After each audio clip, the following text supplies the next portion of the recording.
1 தீமோத்தேயு 1:15 பாவிகளை இரட்சிக்க கிறிஸ்து இயேசு உலகத்தில் வந்தார் என்கிற வார்த்தை உண்மையும் எல்லா அங்கீகரிப்புக்கும் பாத்திரமுமானது.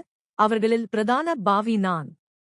இயேசு கிறிஸ்து இந்த உலகத்திற்கு வந்ததன் முதன்மையான நோக்கம் நீதிமான்களைத் தேடுவதல்ல, மாறாக தங்களை பாவிகள் என்று உணர்கிறவர்களைத் தேடி இரட்சிக்கவே வந்தார்.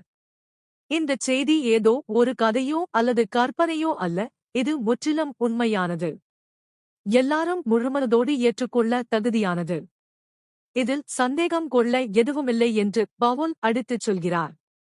பவுல் தன்னை ஒரு பெரிய அப்போஸ்தலன் என்றோ பரிசுத்தவான் என்றோ உயர்த்திக் கொள்ளவில்லை. இயேசுவை ஏற்றுக்கொள்வதற்கு முன்பு அவர் சபையை துன்பப்படுத்தியதை நினைவுகூர்ந்து தன்னை முதலாவது பாவி என்று கூறுகிறார். இது கடவுளின் கிருபைக்கு முன்னால் ஒரு மனிதன் எவ்வளவு தாழ்மையோடு இருக்க வேண்டும் என்பதைக் காட்டுகிறது.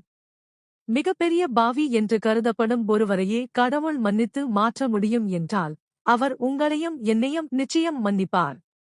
ஆமென்.